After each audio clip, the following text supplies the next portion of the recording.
Shalom, everyone. Welcome to AZM's Antisemitism, Anti-Zionism, and Holocaust Denial Project's webinar on anti-Semitism and anti-Zionism on campus, the situation and strategies for students. AZM is an umbrella organization comprised of 33 national Jewish Zionist organizations working across a broad ideological, political, and religious spectrum, linking the American Jewish community together in support of Israel, Zionism, and the Jewish people. It is the U.S. Zionist Federation and the World Zionist Organization. My name is Laurie Regan, and I am proud to chair AZM's Antisemitism, Anti-Zionism, and Holocaust Denial Project. We have wonderful members who work tirelessly to address the very frightening and growing trend as we see Jew hatred proliferating across the globe and being mainstreamed in our everyday lives. Ground zero for that often seems to be the college campus, where administrators and faculty seemingly have no idea how to identify anti-Semitism when it occurs, or how to address it the way that they would any other form of hate directed at particular students or demographics of students. Today, we have two amazing experts who truly live, eat, and breathe college anti-Semitism, and I'm thrilled that they will be able to share their knowledge and insights with all of you. Before starting our program, I want to just run through a few housekeeping announcements.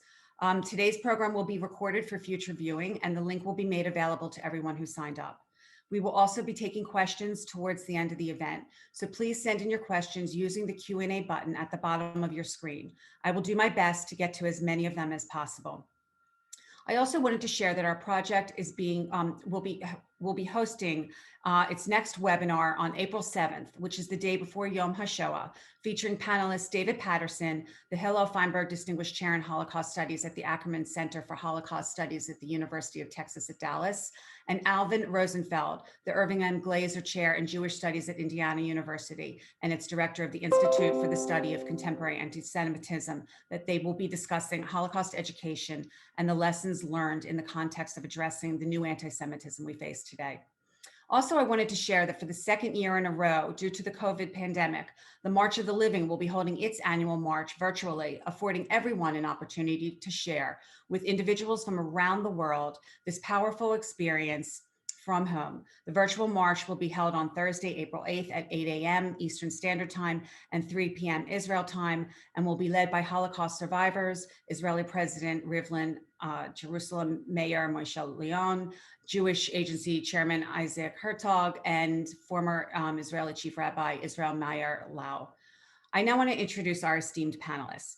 Alyza Lewin is the president of the Louis D. Brandeis Center for Human Rights Under Law, a nonprofit organization established to advance the civil and human rights of the Jewish people and promote justice for all. The Brandeis Center conducts research, education, and legal advocacy to combat the resurgence of anti-Semitism on college and university campuses. It empowers students by training them to understand their legal rights and educates administrators on best practices to combat racism and anti-Semitism on campus. Ms. Lewin is also a co-founder and partner in the distinguished law firm Lewin and Lewin, where she specializes in litigation, mediation, and government relations. Ms. Lewin has represented numerous high-profile clients, and in 2014, she argued the Zivotofsky versus Kerry, also known as the Jerusalem Passport case, before the United States Supreme Court. That case paved the way for President Trump's recognition of Jerusalem as the capital of Israel and recognition of Israel's sovereignty over the Golan Heights. After 18 years, Ms. Lewin brought this pro bono case to a successful resolution in October 2020, when Secretary of State Pompeo revised the U.S. passport regulations, and Ambassador David Friedman presented her client with the very first U.S. passport to list Israel as place of birth for a U.S. citizen born in Jerusalem. Kol hakavod, Alyza. Ms. Lewin, together with her father, Nathan Lewin, also successfully represented the Boyne family in its landmark civil tort litigation, which established the right of American victims of terror to obtain damages under American law against organizations that knowingly provide financial support to international terrorist groups. Ms. Lewin is the immediate past president of the American Association of Jewish Lawyers and Jurists, and in January 2020 was awarded the AJLJ's Distinguished Pursuit of Justice Award. Tammi Rossman-Benjamin is co-founder and director of AMCHA Initiative, a nonprofit organization that investigates, documents, and combats anti-Semitism at institutions of higher learning in America, and was a faculty member in Hebrew and Jewish Studies at the University of California, Santa Cruz for 20 years. She has written numerous articles about academic anti-Zionism and anti-Semitism and has lectured widely on these developments and the growing threat they pose to the safety of Jewish students on university campuses. Tammi has presented her research and scholarly talks and academic conferences at several universities, including Indiana University, the Hebrew University of Jerusalem, Harvard University, and McGill University. Her research has been featured in several volumes on anti-Semitism. In July 2010, she co-organized a 2-week scholarly workshop entitled Contemporary Anti-Semitism in Higher Education at the U.S. Holocaust Memorial Museum in Washington, D.C. In 2016, she led a coalition of nearly 50 Jewish and educational advocacy groups that successfully lobbied the University of California, the nation's largest and most prestigious public university, to condemn anti-Semitism and anti-Semitic forms of anti-Zionism. UC is the first U.S. university to adopt this landmark intolerance policy to protect Jewish students. Tammi was awarded the Cohen Foundation Award for benefiting the Jewish people in 2017, honored as one of the top 100 people influencing Jewish life in 2014 by the Allgemeiner, named one of the 2013's bright pro-Israel lights on U.S. campuses by the Jewish press, received the 2012 Tikkun Olam Award for the Haiti Jewish Refugee Legacy, and was nominated for Jewish Hero of the Year by the Jewish Federation of North America in 2011. Kol hakavod to you as well. And as you all can see, we have 2 amazing panelists. I urge you all to visit the Brandeis and AMCHA websites to learn more about both organizations, as well as the important work that they do in the campus space. Alyza and Tammi, thank you for joining us today. Alyza, I'm going to start with you. In order to understand the problems that Jewish students and faculty face in our college campuses, I think it's important to address what it means to be a pro-Israel student and why attacks on students for being Zionists are in fact anti-Semitic. When people think about anti-Semitism, they think more of traditional anti-Semitism with swastikas and traditional memes like Jews control the world. But what we're seeing on campus is something much more expansive than that. There are certainly swastikas, and many Jewish students are being attacked for simply being Jewish. But the anti-Zionism aspect of this seems to have resulted in administrators turning a blind eye on the basis of academic freedom and free speech more generally. Can you please share with the audience what's actually happening and why it's so dangerous? Sure. First, Laura, I want to thank you and thank AZM for inviting me to participate in this program today. It's always a pleasure to speak and to work together with you and together with Tammi on these very important and challenging issues. And as you noted, as president of the Brandeis Center, I do speak almost every day with students who are confronting and experiencing the type of anti-Semitic pressure that you described. Right? They're being marginalized, they're being ostracized on the basis of their Jewish identity. They're being told, sometimes it's direct and sometimes it's more indirect, that if they want to be accepted on campus, if they want to be included, particularly in progressive clubs, social justice demonstrations, and sometimes even just engage in dialogue, they're being told that first they have to shed their Zionism. And the question is, why, if demonizing and excluding Jews in this fashion is so clearly anti-Semitic harassment and discrimination, why is it permitted? Why aren't the universities, as you say, doing more? Why do they seem to be sometimes turning a blind eye to this problem? And I think that the root of the problem are 2 things. One is that administrators and the general public today really don't understand what anti-Semitism is. That's the first problem.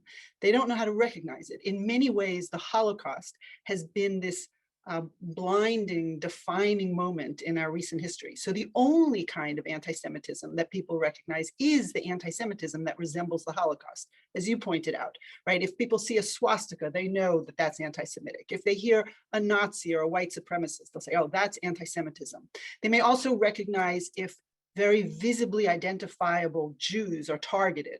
So if, for example, somebody goes into a synagogue while Jews are praying and opens fire, like at the Tree of Life in Pittsburgh or the Chabad Synagogue of Poway, they'll say, oh, that is anti-Semitism. But beyond that, it becomes very difficult, and many people don't understand and recognize today's anti-Semitism. There is on campus still the continuation of, right, this form of anti-Semitism, but there's a new form of anti-Semitism. So to understand anti-Semitism, we have to realize that anti-Semitism is our oldest hatred, but it morphs, right? In each generation, it looks a little different. the one constant when it comes to anti-Semitism is that anti-Semitism always takes whatever is that generation's greatest evil, whatever that society views as its misfortune, and it pins that on the Jew. It scapegoats the Jew. So the Jew is the cause of the misfortune. And the implication is, if not for the Jews, the world would be a better place. So that's used to marginalize and to ostracize and to try and deny the Jew his place in society. So the Jew was demonized as the Christ killer, or the Jews were the capitalists. For the socialists, the Jews were the capitalists. For the capitalists, the Jews were the socialists. The Jews are viewed as the cause of disease, whether it's the bubonic plague or even today with the coronavirus. For the Nazis, who wanted and sought a pure Aryan race, the Jews were viewed as the ultimate race polluters. If you think about today, our society today, what do people view as our greatest evils or our greatest misfortune? It's the issues of racism, apartheid, settler colonialism. And isn't it interesting? It's not just individual Jews. What do we have now in the last century that's new? We have a Jewish collective. We have a Jewish nation state. And isn't it interesting that many people today accuse the one democracy in the Middle East where all ethnicities, all races, all faiths, all genders are equal under the law? That one Jewish homeland, right? That one place is the place in the world that is alleged to be the worst offender when it comes to today's greatest evils. It's alleged to be the worst offender when it comes to racism, apartheid, settler colonialism. That's today's contemporary anti-Semitism, and yet most people don't recognize it as such. They don't realize that if traditional anti-Semitism sought to deny the individual Jew his place in society, today's contemporary anti-Semitism seeks to do that to the Jewish collective. It seeks to deny the Jewish nation state, the Jewish homeland of Israel, its place in the society of nations. The second misunderstanding, which is the root of the problem, is that people don't understand what Zionism is. People mistakenly think that Zionism is just a political ideology. That's not true. Judaism, if you understand Judaism, is not just a religion, right? Jews share both a common faith, but they also share this sense of Jewish peoplehood and a shared heritage, a shared ancestry. And the Jews' history, our theology, our culture, are all deeply intertwined with the land of Israel. In fact, over half of the 613 commandments in the Pentateuch are related to the land of Israel and can only be fulfilled in the land of Israel. For centuries, Jews have prayed not only facing Jerusalem, they've actually prayed to return to Jerusalem. And next week, right next Saturday night at the Passover Seder, once again, Jews around the world are going to say next year in Jerusalem. Right? This sense of connection, deep historic rooted connection of the Jews to the land of Israel is part of, for many, many people, it's an integral part of their identity as Jews. In fact, for many Jews, Zionism, this belief in the right of Jewish self-determination, support for the Jewish homeland, is as integral to their Jewish identity as observing the Jewish Sabbath or maintaining a kosher diet. And while you may say, well, not all Jews are Zionists, not all Jews observe Shabbat, right, or keep kosher. But for those Jews who incorporate any kind of Shabbat observance into their life, why do they do it? They do it as an expression of what it means to them to be Jewish. That's an expression of their Jewish identity. By the same token, for many Jews today, when they express support for the Jewish homeland, that's an expression of their celebration of their sense of Jewish peoplehood and their shared Jewish ancestry and ethnicity. And what's happening with increasing frequency today on campus is Jewish students are being told, you know what? If you want to be Jewish, you just have to keep it as a private religion. You cannot, you must disavow the state of Israel. You must disavow that sense of Jewish peoplehood. Get rid of it if you want to be able to be part of our campus community, if you want to feel welcomed into our clubs, if you want to feel welcomed on our student government.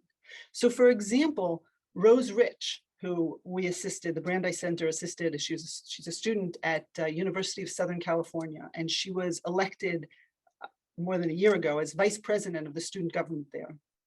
And over the summer, There was a campaign that began on social media to force her out of her elected office. What was her crime? She was a Zionist. She had expressed support for the existence of the Jewish homeland. People alleged that she was a racist. I will tell you, Rose Rich does not have a racist bone in her body. She believes firmly in human rights for all people, Palestinians and Jews. The only reason people claimed that she was a racist is because they were relying on the old anti-Semitic canard that Zionism is racism.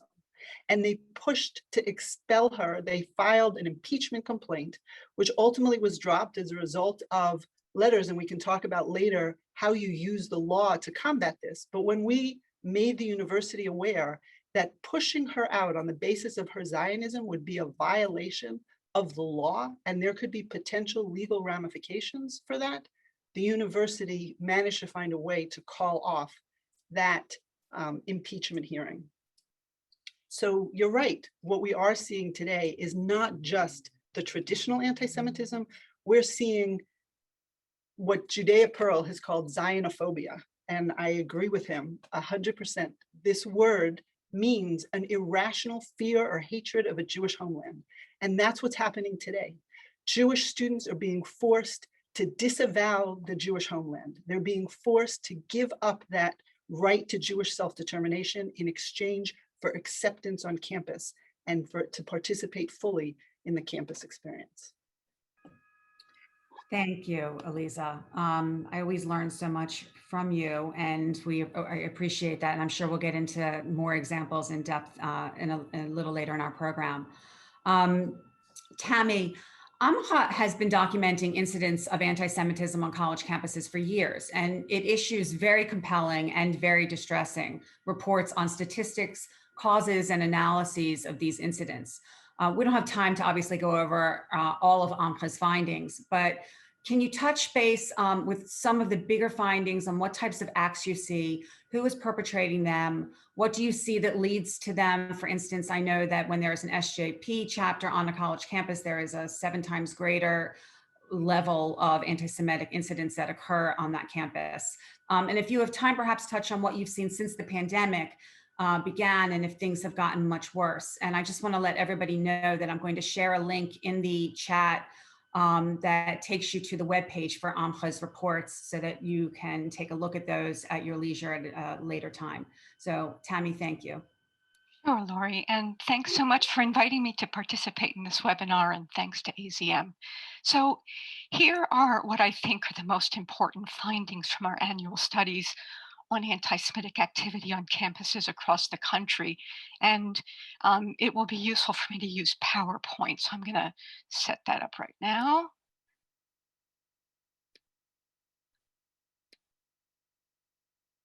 Okay, are we? Looks okay. Okay, so our studies from 2015 to 2019 show generally increasing numbers of incidents targeting Jewish students for harm. These include acts of assault, bullying, denigration, suppression of speech, and destruction of property.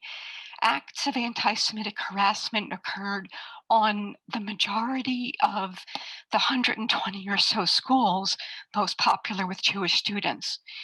In 2020, we actually saw a significant decrease in the number of incidents that directly targeted Jewish students for harm, which we attribute to the fact that with most students off campus and remote, because of the pandemic, I think the face-to-face harassment of Jewish students by individual students and members of student groups was cut back considerably. Another one of the findings from our annual studies is that while acts of, just a second.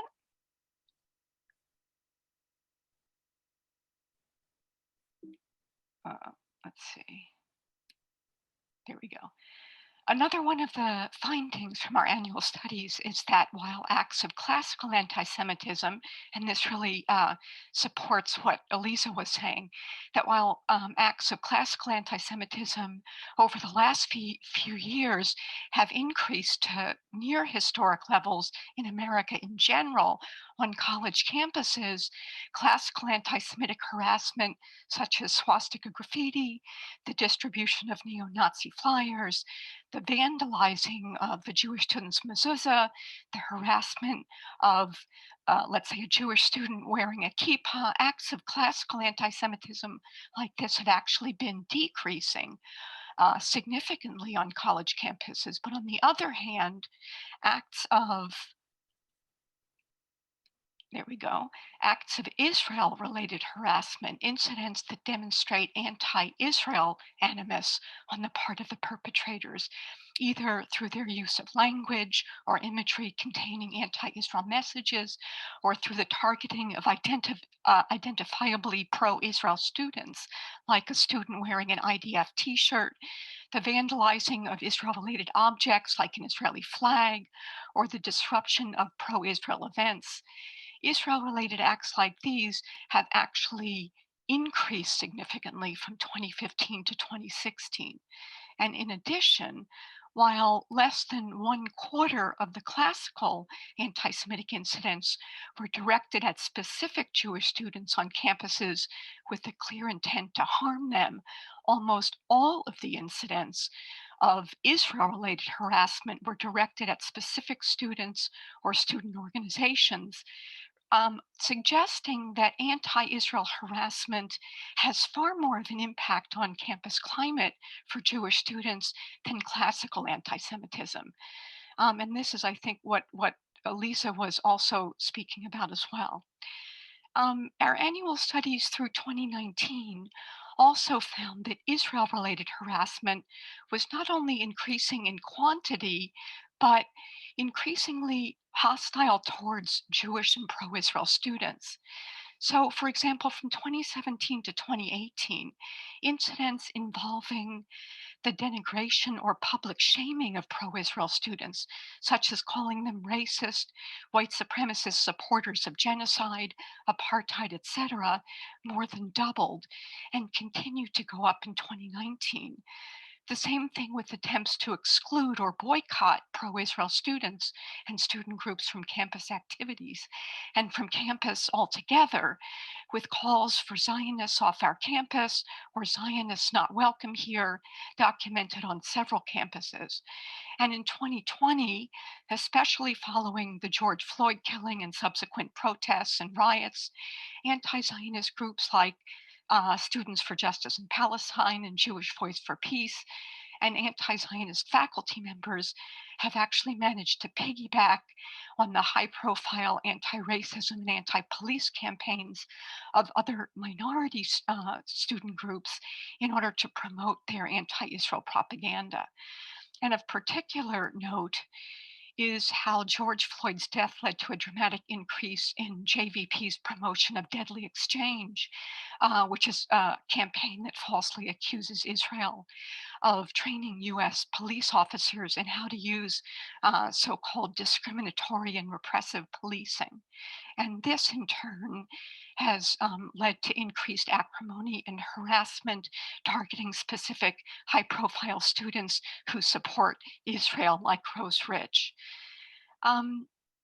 Regarding anti-Semitic expression that is Israel-related or anti-Zionist rhetoric, our annual, or Zionophobia, our annual studies show a steadily increasing amount of student and faculty anti-Zionist rhetoric that demonizes and delegitimizes Israel, for example, calling Israel a racist, apartheid, or Nazi state.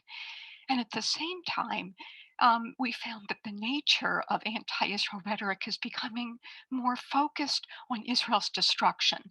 For example, between 2017 and 2018, expression promoting or condoning the elimination of Israel more than doubled and continued to increase in 2019.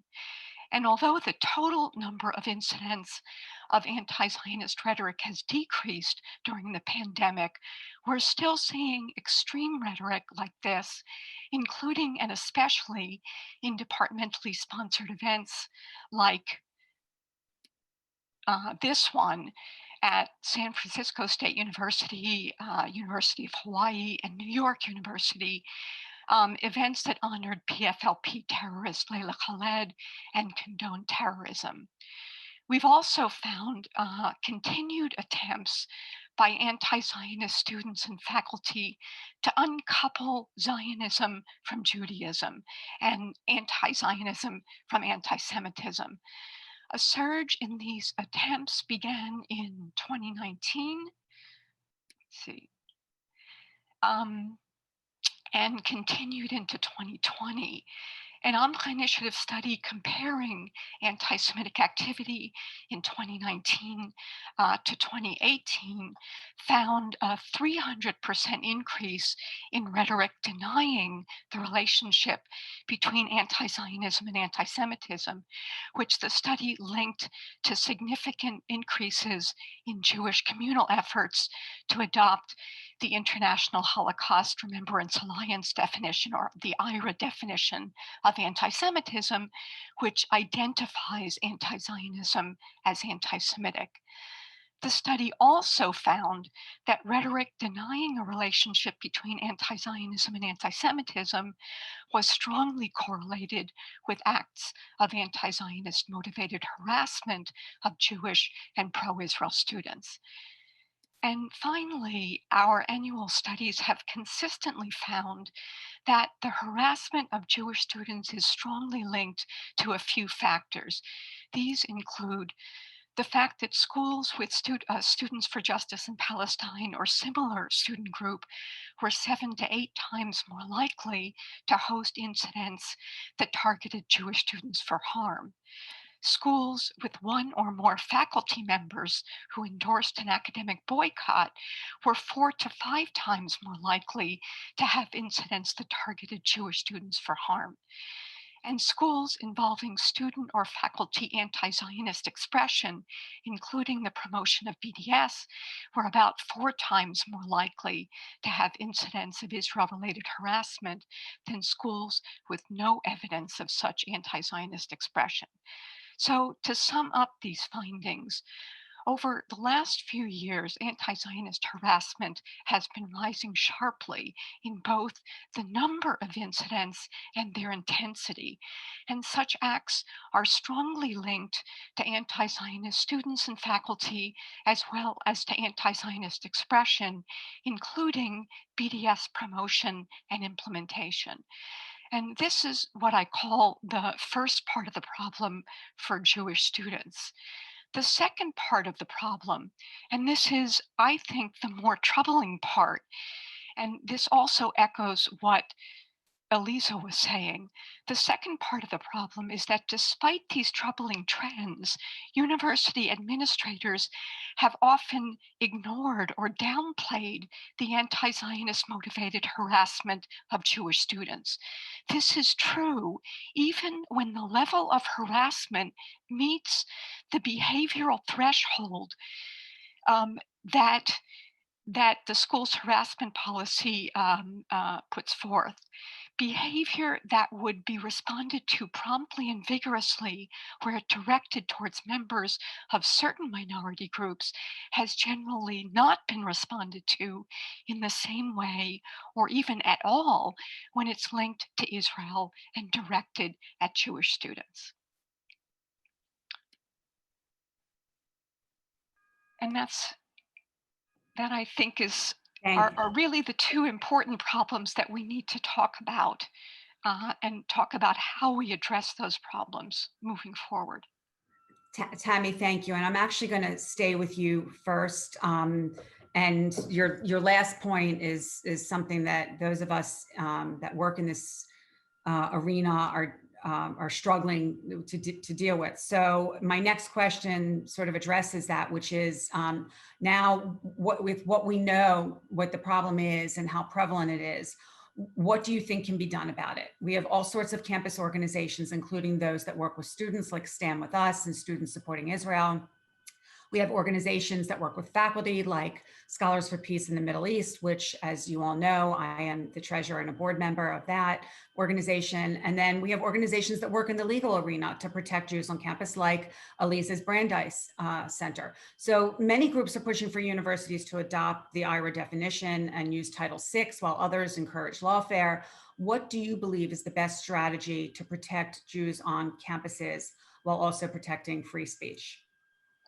So I recognize the critically important work that's being done by many groups, the Brandeis Center, Scholars for Peace in the Middle East, the COA.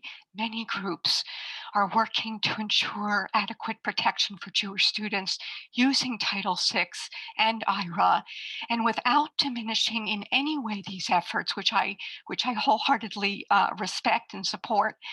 I want to suggest an additional approach to protecting Jewish students that looks at the problem somewhat differently. And again, it's going to be useful for me to give some visuals on this. So I'm going to share my screen again. Just a second.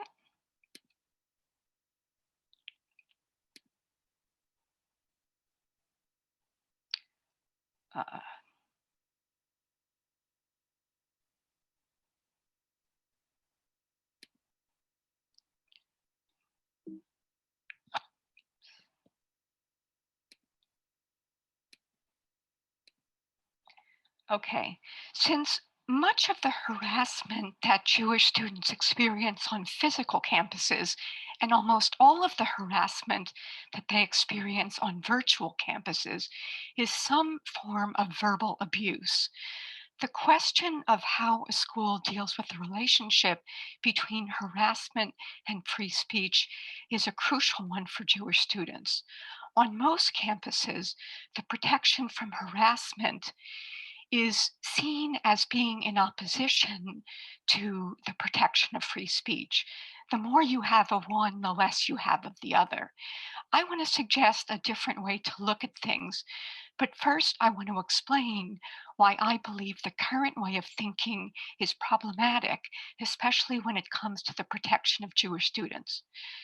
According to anti-discrimination laws like Title VI and most universities' harassment policies, which are based on Title VI, the protection from harassment afforded to students who fit into protected identity categories because of their race, national origin, identity, ethnicity, gender, etc., the protection of members of these identity groups from harassment outweighs the protection of free speech. In other words, the verbal abuse of a student who is a member of a protected identity group is not considered free or protected speech.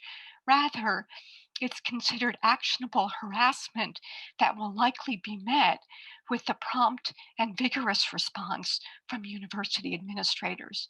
On the other hand, the exact same amount and intensity of verbal abuse heaped upon a student who is not a member of a protected identity group will not be considered actionable harassment and will most likely not be met with a prompt and vigorous response from university administrators. In other words, the right to be free the right to free speech outweighs the right to be free from verbal harassment if the student experiencing that harassment is not a member of a protected identity group.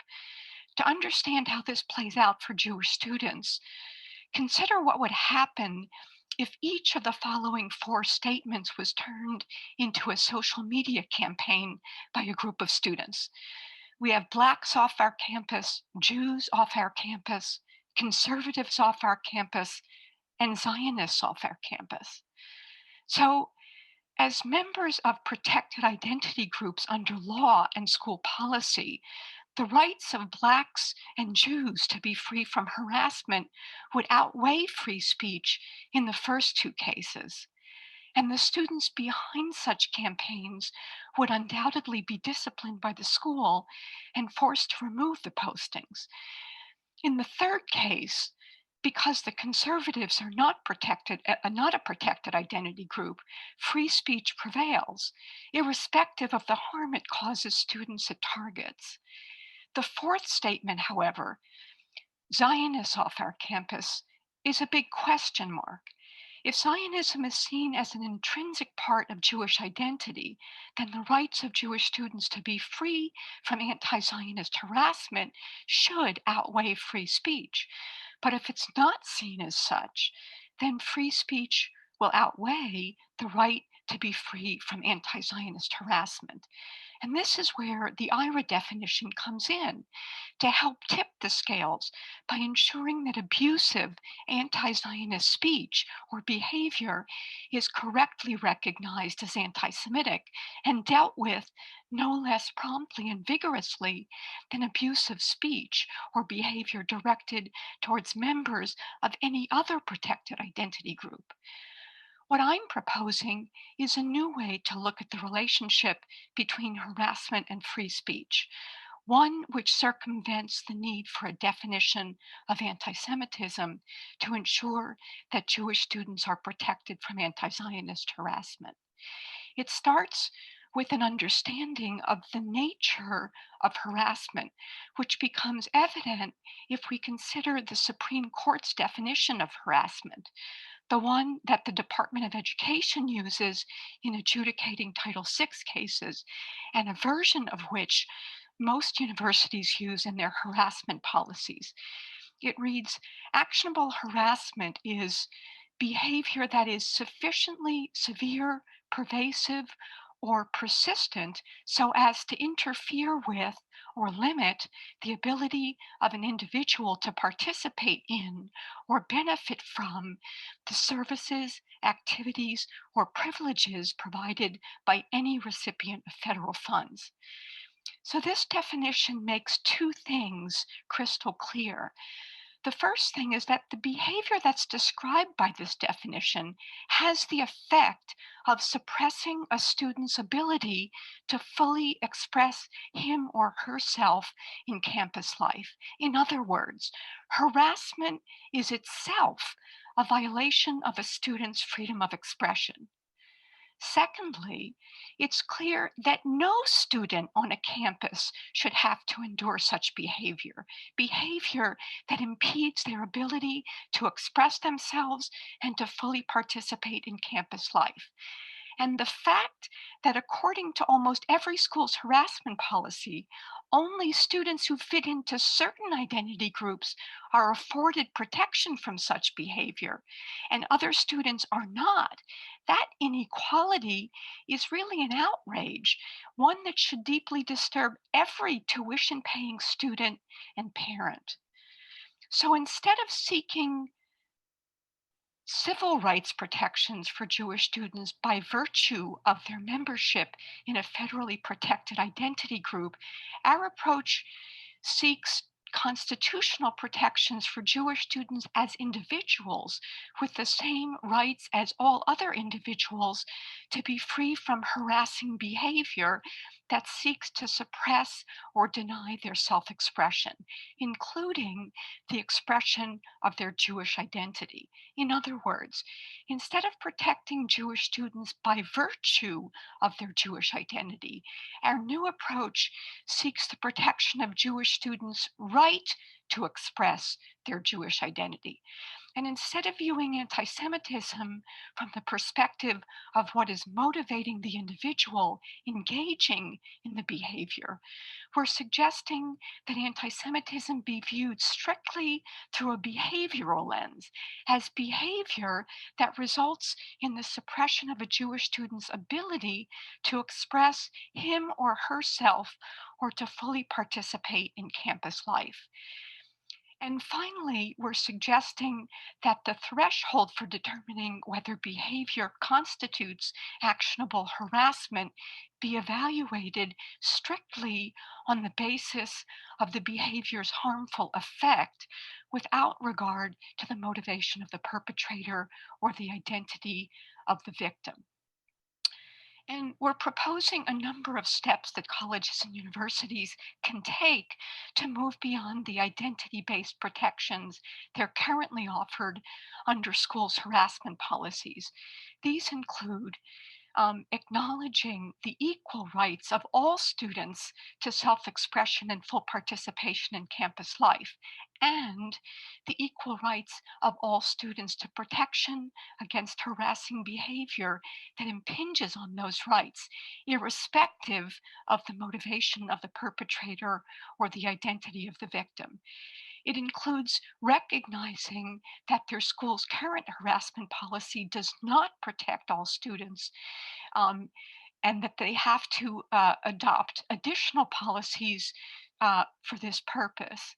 And it includes establishing robust bullying and cyberbullying policies that, while independent of the school's harassment policy, would be no less binding or well enforced, and would use the exact same behavioral threshold, namely the Supreme Court's definition of harassment as their current harassment policy uses in determining when behavior crosses that line into actionable harassment.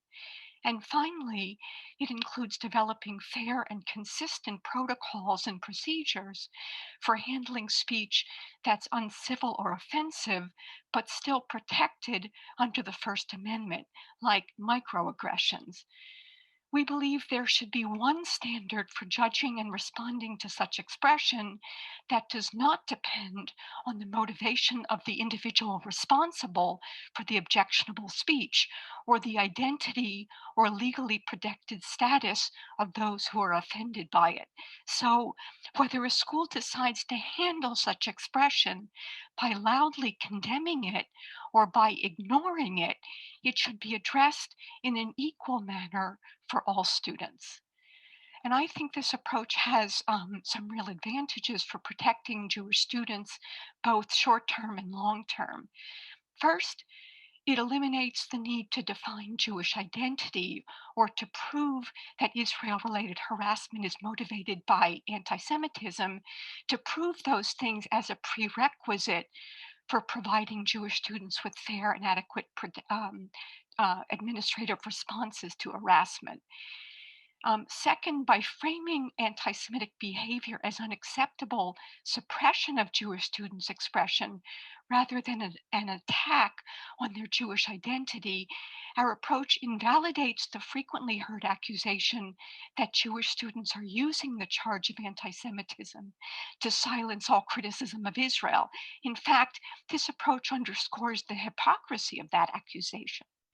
And finally, in contrast to only protecting students by virtue of their membership in legally protected groups, which can easily lead to the exacerbation of group differences and an unhealthy competition for group rights, our approach offers the possibility, I think, of a healthier campus climate overall.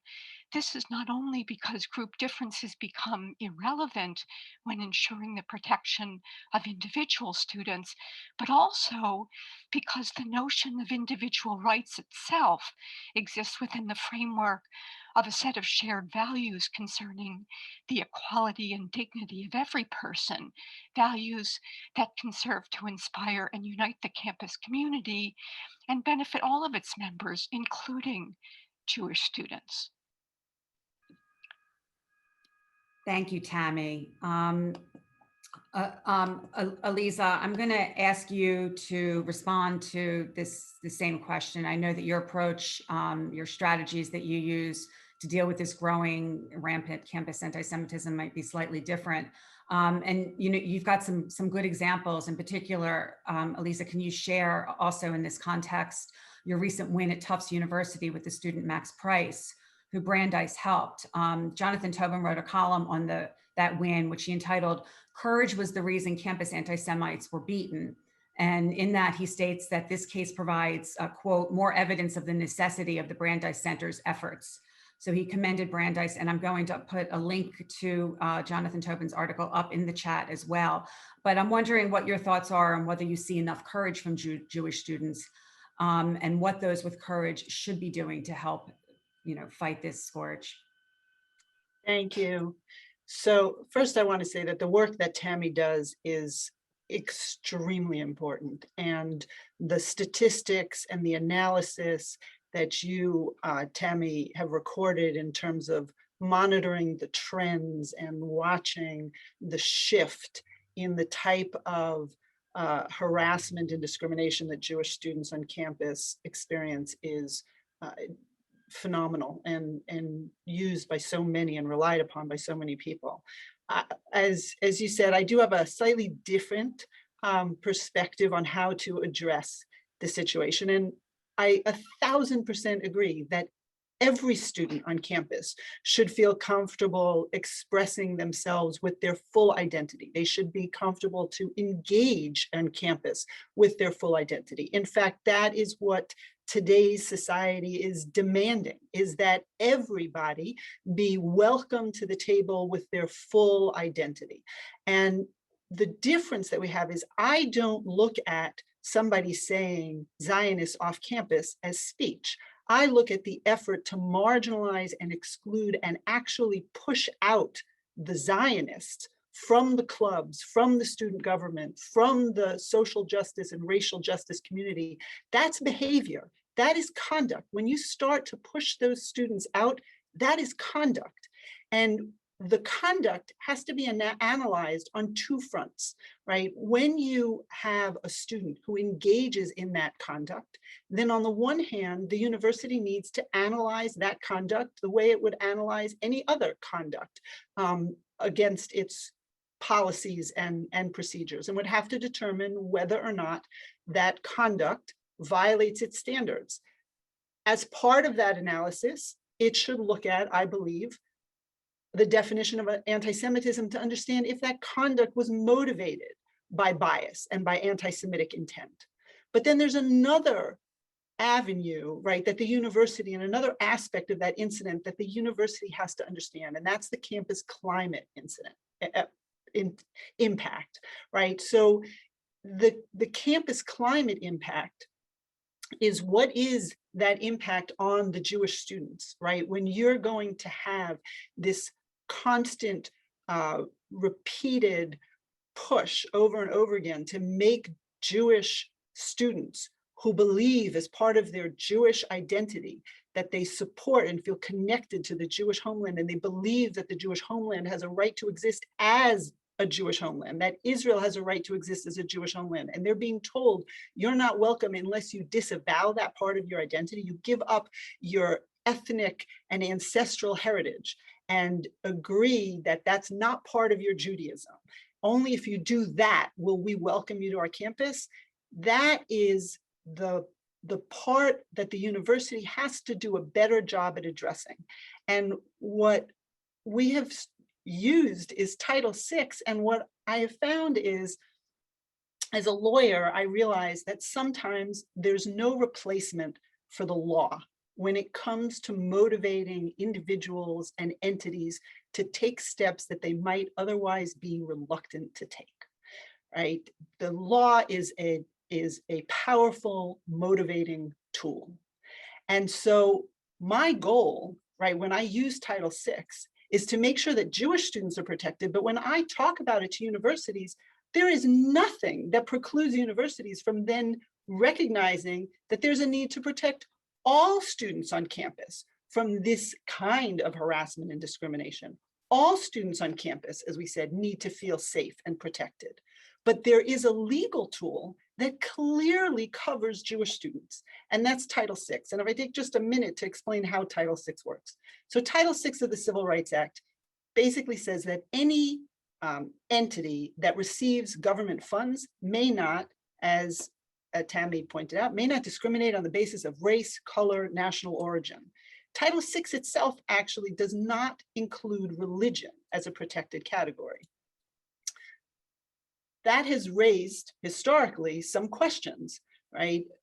Almost all educational institutions receive some kind of government funding. There's only a very small number of private institutions, most of them religious institutions, that are purely privately funded. But what that means is that the Department of Education, which gives funds to all these other universities, has to determine whether or not these universities are protecting their students from this kind of discrimination. If they're not, those universities risk losing all their government funding, because Title VI says you're not permitted to receive this funding if you're discriminating. What happens if you have members of a religious community allege that a university has failed to protect them on the basis of Title VI? They can either go and file a complaint in court, or they can turn around and use the administrative process and file a complaint with the Office of Civil Rights in the Department of Education. When they do that, the Office of Civil Rights opens up an investigation to try and determine whether or not the university has taken the prompt and effective steps necessary to end that hostile environment, to end the harassment and discrimination. Years ago, particularly after 9/11, when there were members of religious groups, particularly Muslims after 9/11, who were experiencing tremendous hostility and harassment, Sikhs who were being mistaken for Muslims, who were suffering from bullying in schools. There were complaints that were filed with the Office of Civil Rights, and the question was, does the Office of Civil Rights even have the jurisdiction to review those complaints, because these are members of religious groups and religion is not considered a protected category. At that point, Ken Marcus, who was the founder of the Brandeis Center, but this predates his establishment of the Brandeis Center. This was back in 2004. He was doing his first stint as the head of the Office of Civil Rights, wrote a Dear Colleague letter that explained that of course these groups are protected by Title VI, that when groups are targeted and harassed and discriminated against on the basis of their shared ancestry and ethnicity, they don't lose the protection of Title VI just because they also share a common faith. So in that way, he ensured that Title VI protects groups like Muslims and Sikhs and Jews. That was in 2004 in the Bush administration. In 2010, during the Obama administration, the Department of Justice adopted this same understanding of Title VI. And they said in a Dear Colleague letter that was issued then by, Thomas Perez, who then went on to become the head of the Democratic National Committee. So this is during the Obama administration. They adopted the same understanding of Title VI. And they said, although Title VI does not prohibit discrimination on the basis of religion, discrimination against Jews, Muslims, Sikhs, and members of other religious groups violates Title VI when that discrimination is based on the group's actual or perceived shared ancestry or ethnic characteristics, rather than its members' religious practice. So for a decade, more than a decade already, we have had both Democratic and Republican administrations that have recognized that Title VI applies to members of religious groups when they're being targeted on the basis of their shared ancestry and ethnicity. That is what we're seeing happening today on campus. Jews are not suffering viewpoint discrimination. Students on campus are not trying to have a discussion about the merits of the policies of the current government of Israel. What's happening today on campus is an assault on Jews who believe that Jews have a right to self-determination and that Israel has a right to exist. And you mentioned Tufts, and I'll give you the example. I thought it was great. Tammi, in her presentation, talked about the Deadly Exchange campaign at Tufts. Well, in the brochure that the Students for Justice in Palestine put together as part of the Deadly Exchange campaign, now remember, the Deadly Exchange campaign is a campaign that is seeking to link police brutality and racism in America with Jews and Israel. It's basically blaming today's police brutality and racism in America on Israel and the Jews by saying that that's where the police and law enforcement in America have learned their aggressive tactics. Well, in this booklet that's supposed to be about police brutality and racism, we find a map. What's the map? The map is a map of Israel, but it doesn't call it Israel. And if you notice, the map has labeled occupied territories, but what's labeled as occupied territories is not the land over which Israel gained sovereignty in 1967. It's the land that was part of Israel in 1948. 1948 Israel is being labeled as occupied territories, and the whole entire area is called Palestine. First of all, what does this map have anything whatsoever to do with police brutality and racism in America? It has nothing to do with police brutality and racism in America. Why is it in a Students for Justice in Palestine brochure about police brutality and racism in America? It's there for one reason, because what Students for Justice in Palestine is saying and doing on campuses today is saying, if you want to be part of the social and racial justice movement on campuses today, the first thing you have to do is accept this map. Accept that Israel as a Jewish homeland has no right to exist, and then you can join our coalition. 40 different student organizations joined SJP in this deadly exchange referendum. It included all the minority student organizations, it included the LGBT community, it included the immigration rights group, it included the climate change environmentalist group. The whole progressive community on campus was basically saying, if you want to be part of us, the first thing you have to do is this. This is representative of Judea Pearl's Zionophobia, right? This is the Zionophobia on campus today. The demand that to be accepted, you must first disavow the right of Jews to self-determination and the right to a Jewish homeland. Max Price stood up against that. Max Price was a member of the Judiciary Committee, which is tasked with, whenever there's a referendum put on the ballot, they have to make sure that the language is accurate, it's not biased. As part of that job, he and the committee members reviewed the proposed language of the referendum. The referendum was calling on the university to apologize for the fact that 4 years ago, the head of the Tufts police, who's no longer employed by Tufts, went on one of these leadership exchange programs hosted by the ADL in Israel for law enforcement officers. They wanted an apology. They wanted the university to promise never to send a future employee on one of these trips. And they wanted a promise that the university would never hire somebody when on one of these trips. They referred to these trips as military training trips. And Max Price took issue with that. He said, these are not military training trips. And he provided the Judiciary Committee with the itinerary so they could see what really takes place and how this is an exchange and how they meet Palestinian police officers and Israeli police officers, and they travel all around the country. As Max said, it's basically like a birthright for law enforcement officers. And then he also took issue with the fact that they said that Tufts sent this head of police on the trip. Tufts didn't send anyone on any trips, and they never send anyone. The ADL invited this individual, and he accepted the invitations. Tufts was never sending anybody on these missions. So he wanted the language to be accurate. And what happened is he ended up with a campaign against him. Like I said, Rose Rich, same thing. He ended up being pressured by Students for Justice in Palestine that he should have to recuse himself due to his inherent bias from any deliberations of the Student Judiciary Committee. The Judiciary Committee evaluated that claim. They determined that everything that he had raised was fact-based. There was no bias that had influenced any of their decisions when they had sent back some proposed revised language to the to Students for Justice in Palestine. That wasn't sufficient for SJP. They pushed for the broader group of students, the rest of the student government, to interrogate him on the basis of his alleged bias. They again also decided there was no basis for his recusal. And after all of this, and there was a point at which the final Judiciary Committee meeting, as a result of Students for Justice in Palestine's pressure, the chair of the Judiciary demanded that Max had to remain on mute during that entire meeting. It was a Zoom meeting. And when Max argued and complained, he said, if you come off mute, I will remute you, the chair said to him. And so during that meeting, Students for Justice in Palestine were permitted to bring in their expert, an individual by the name of Eran Efrati, who came on. He is a leader in Jewish Voice for Palestine, very anti-Zionist, talked about the deadly exchange campaign.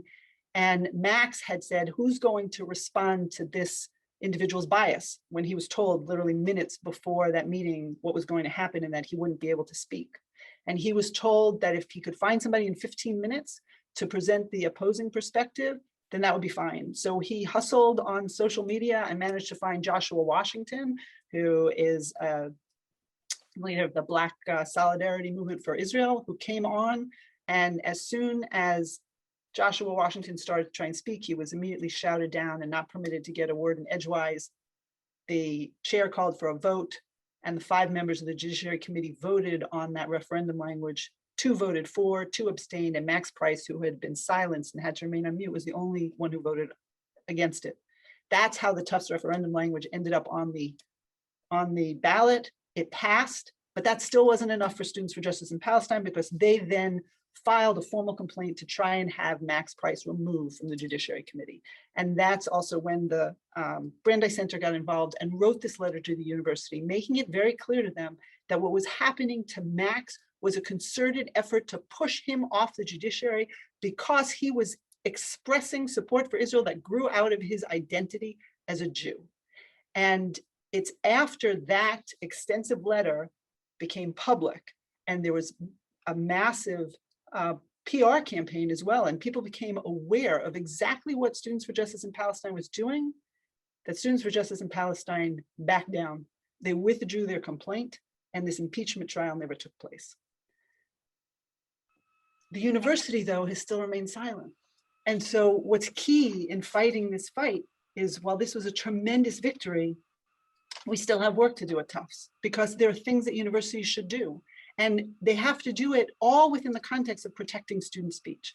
But there are many things that they can do, right? The university has to learn to use its own speech, right? They have to learn to talk about and recognize and identify and educate their community on how situations like this are unacceptable, because they do constitute anti-Semitic harassment of Jewish students on campus. And they therefore run counter to the university's values of mutual respect and inclusion. Or the universities have to start speaking up that way and explaining that. They should be, I think, adopting IRA as an educational tool so that people understand what today's anti-Semitism looks like. They should be introducing training programs. They should be amending their anti-discrimination policies to make clear, as we just said, that discrimination against Jews on the basis of their shared ancestry and ethnicity is a violation of their anti-discrimination policy. But all of these things can be done without intruding on anybody's speech, because I believe, like Tammi has said, that speech, especially in our country here, speech is protected. Speech is equally protected, even if it's hate speech is protected, but it's the conduct that we need the university to focus on. Thanks, Alyza. Very insightful. And we have a lot of questions in the queue. I just wanted to let all of the viewers know that our speakers are going to stay on for a while longer while I try to run through as many of these questions as possible. And I'm going to combine some of them. There's, Alyza, you sort of touched on this at the tail end of your response to this last question, but a lot of people are asking, how do we make college administrators and professors aware that anti-Zionism is anti-Semitism? Why is SJP allowed on campus?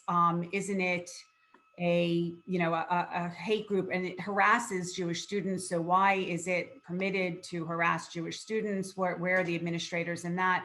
And then someone had emailed a question last night to me, actually, who said that he has this theory that he believes that the reasons why college administrators don't do more to protect Jewish students is classic anti-Semitism, where college administrators find it a useful diversion for students and faculty to direct their anger at the Jewish students and faculty, as opposed to taking on, the power structure. And I would use the word scapegoating to describe what that person is asking. So do you have any more insights onto college administrators and how we can get them more on board with addressing the harassment that Jewish students are facing? I think what's key is to get the university administrators to understand that distinction, that what they're witnessing is not a political disagreement. It is this concerted effort to marginalize and stigmatize and ostracize Jews. And when they realize that, when they understand Zionism more broadly, when they understand that what's happening on campus is not a debate about Israel's policies, but a debate about whether or not Jews even have that right to self-determination, whether the Jewish homeland has a right to exist as a Jewish homeland, and how for many Jews, this is demanding that they give up, right, what Jews for centuries have felt is part of the Jewish identity. The Jewish experience is this connection to the Jewish homeland. L'shana haba b'Yerushalayim, next year in Jerusalem. You're asking me to give that up. It's no different, right? When what the administrators have to understand is that you do not have to be a Jewish Sabbath observer to recognize that if somebody is harassed and discriminated against because they observe the Jewish Sabbath, that's unlawful harassment and discrimination. By the same token, you don't have to be yourself a Jewish Zionist to recognize that harassing and marginalizing and excluding a Jew on the basis of the Zionist part of their Jewish identity is similarly unlawful harassment and discrimination. And one thing that occurred to me when Tammi said that 7 to 8 times, I think, more likely on campuses with SJP to experience this, I think we need to start pointing that out more to university administrators, because if you look at the goals, it's not at all surprising. SJP used to publish their goals each year before their annual conference. And in 2018, they specifically talked about how their goal was to destroy and dismantle Zionism. And they talked about how at the conferences, they weren't just going to talk theory, but they were actually, and this is a quote, they say, we will focus on developing actionable local and regional campaigns with clear targets. If you want to destroy and dismantle Zionism, and you're going to have actionable local and regional campaigns with clear targets, who are your targets? Your targets are the Zionists. And that's what Tammi's documentation shows. Those campuses, this is what SJP is doing.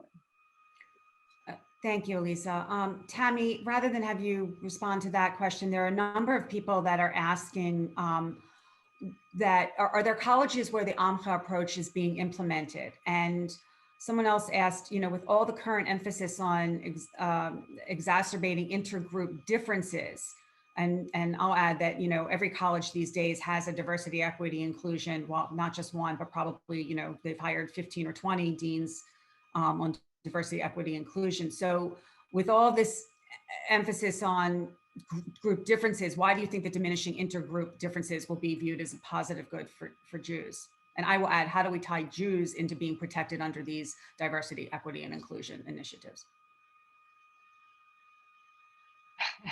Those are There's a lot packed in there. Let me start with the last question. You might have to remind me about the first one, but the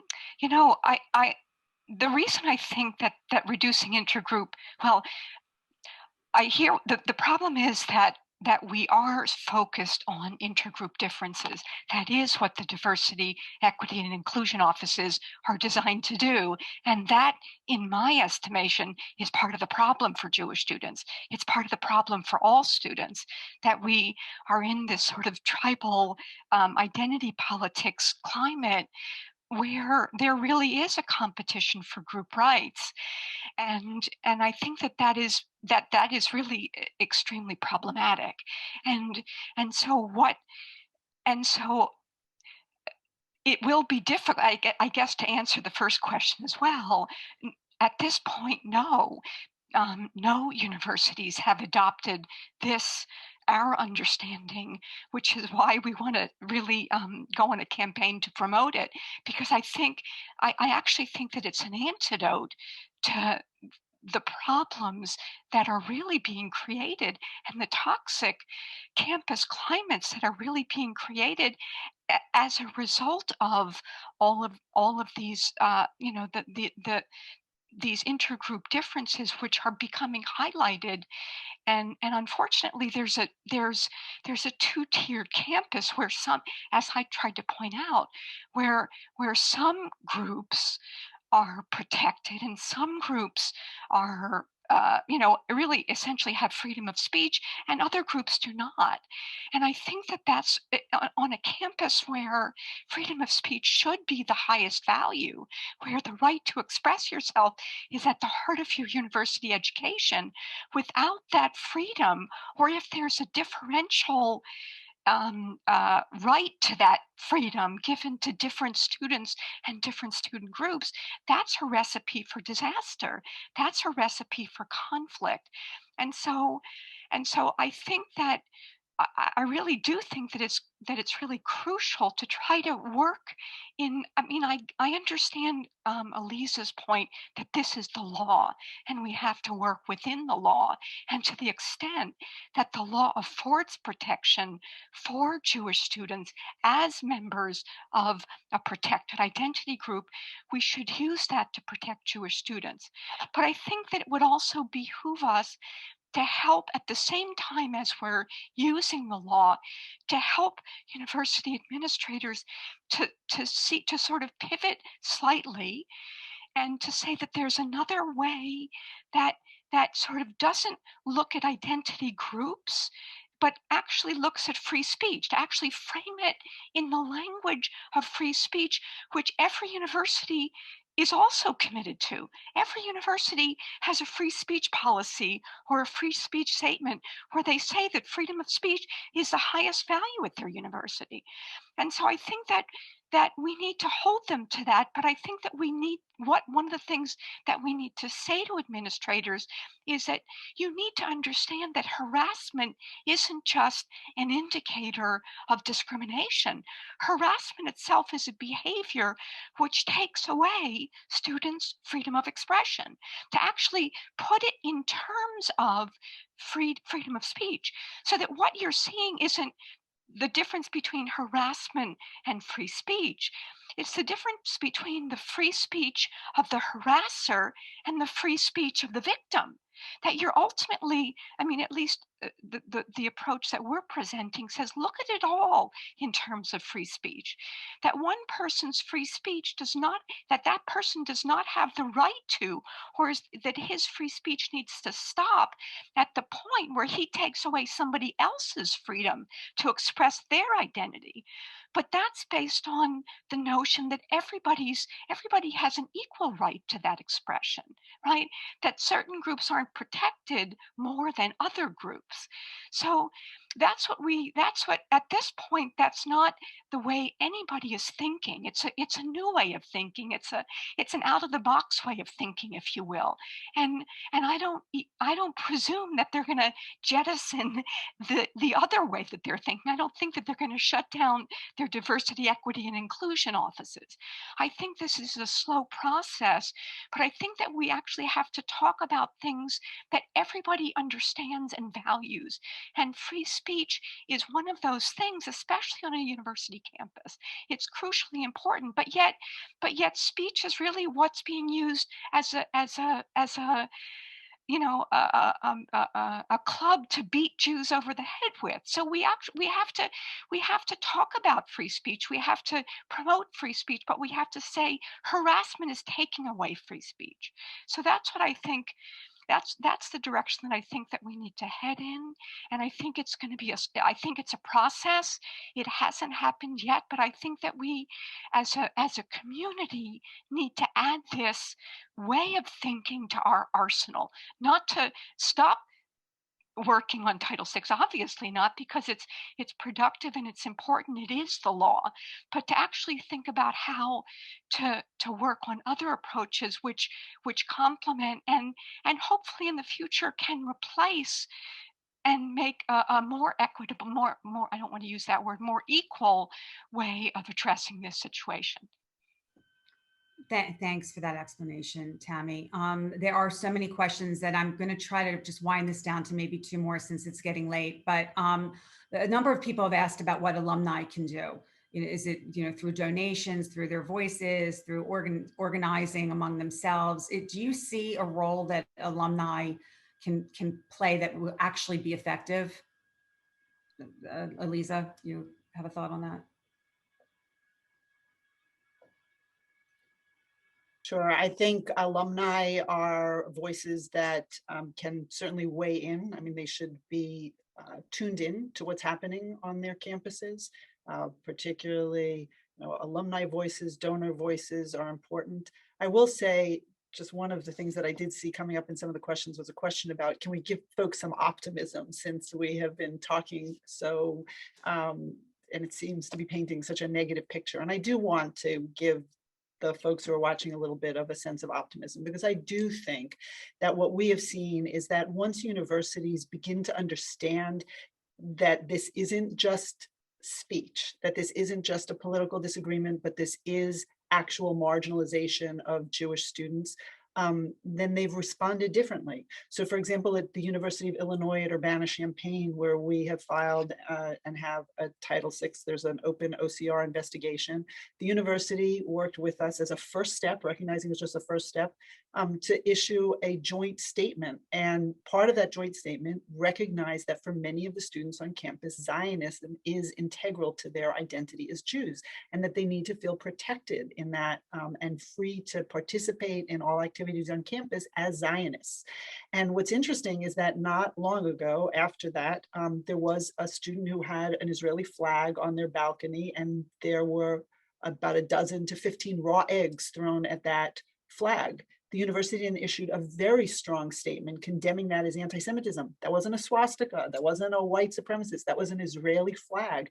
And the university issued this condemnation as part of the mass mail that went out, they linked again to this joint statement and talked about how, right, Zionists have to feel comfortable on campus expressing this part of their identity. And they recently now also, which was part of this joint statement, announced that they have created this advisory council to the chancellor that will be made up of Jewish faculty and administrators and students and alumni.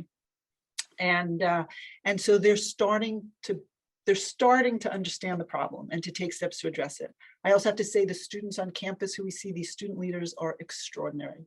The people like Max Price and Rose Rich, and there's students, Ian Katzelson at University of Illinois and others, are really remarkable students. The one thing that I will say, and this now loops back to alumni and to all parents, not just alumni, if you want our students to defend their Jewish identity and to defend Israel, then you must instill them with a sense of identity they feel is worth defending. If your only identity as a Jew is to combat anti-Semitism, you're not going to stand up and fight what's happening on campus today. What is absolutely crucial is that all parents, starting at a very young age, need to teach our students, need to teach our children that the Jewish people is an identity to be proud of, that we have a rich, magnificent heritage and culture, and that Jews have given and so much, right? We've enriched society in all areas, everything, you name it, whether it's, the arts or sciences or math or, all these areas, not to mention, right, the philanthropy. Jews have always, as part of our DNA, wanted to improve the world. That's part of who we are, and over history and throughout history, that's what we've done. And we need to teach Jewish culture and Jewish history to our children so that they can be proud members of the Jewish people and stand up when they're confronted with this kind of pressure and defend it. You're muted, Lori. Thank you. I just saw that. Thank you. That was a wonderful closing remark, and we're not going to be able to get to all the rest of the questions, but I think that even in your closing remarks, Alyza, you touched on some of the things people were asking.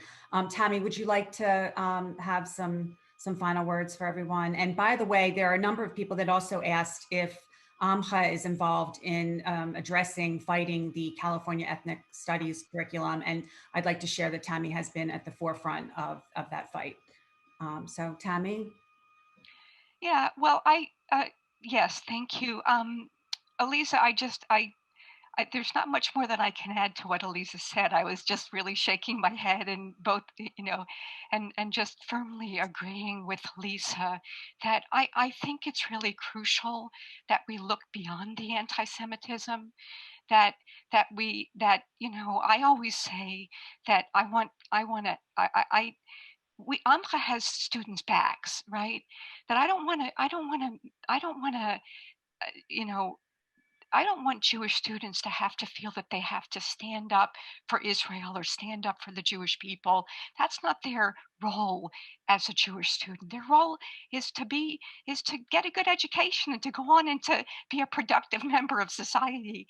And if they want to stand up for the Jewish people, and I've known so many wonderful students who have done so, and if they want to stand up for Israel, we need to support them with everything they've got. But that's not their mission on a college campus. And as Alyza says, they really need to get that sense of Jewish identity and commitment to Israel. They need to get that in their homes and their religious schools and their religious communities. But what we can offer them is a campus that's free from those impediments to them fully expressing themselves as Jews to the extent that they want to on campus. That's what we're here to do. And I think that's the most important thing, that we should think positive. We should think about what we want for the future, about the fact that these kids are our future, and that we need to instill in them a sense of pride and not a sense of oppression, not a sense of that anti-Semitism is what defines them, right? It doesn't define them at all. And that's one of the problems that I have with all of the conflict around a definition, right?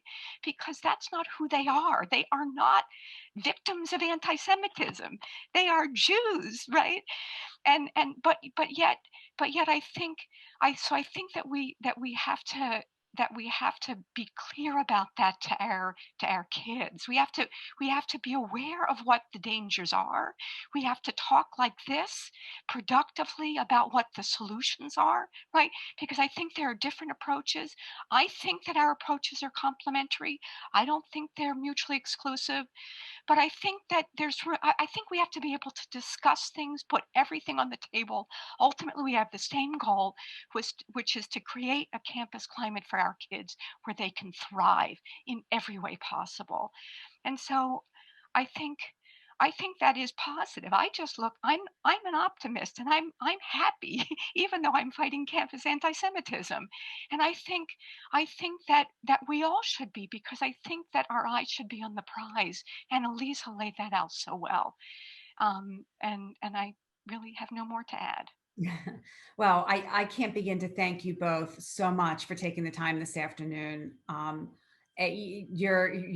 thing that you just said, Tammi, because somebody had asked if your approaches can be, with limited resources, can both approaches be used together? And I'm glad that you touched on that, because I don't think anything's mutually exclusive. I think that this is a battle and we need to use all of the armaments that we have possible. And I knew that your approaches were different going into this, and I'm excited that you were both able to share that with the audience. Again, thank you for what you do daily, both you, Alyza and Tammi. I urge everyone who is listening to go visit both the Brandeis Center's website and the AMCHA Initiative website, and support both organizations and support the work that Alyza and Tammi do, because it's critically important.